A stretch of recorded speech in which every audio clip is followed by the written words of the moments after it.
As the 7:15 alarm clock rang, our protagonist Jack crawled out of bed. After staring blankly for a few seconds, he rubbed his eyes. He then got up and walked towards the bathroom. However, when he turned on the table lamp, a bizarre scene unfolded before him.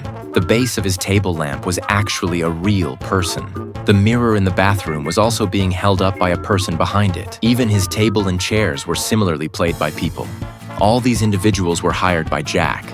They were all expressionless, mechanically and numbly doing their respective jobs. If it weren't for seeing them blink, I would have mistaken them for robots. After finishing breakfast, Jack prepared to leave for work. The human-shaped coat rack at the door had been waiting for a long time. Jack then went to the roadside to hail a taxi.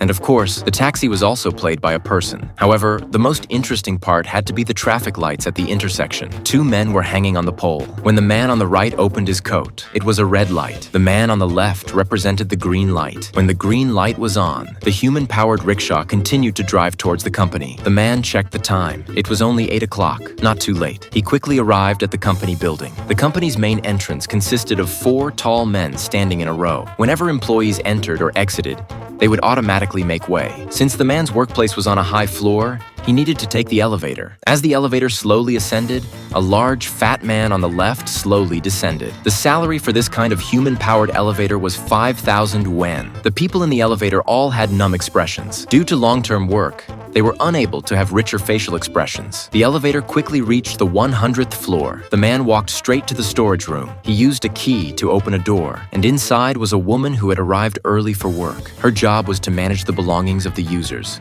As the man locked the door from the outside, she would have to stay inside until the man finished work. Since it was still early, the man took his time adjusting his tie.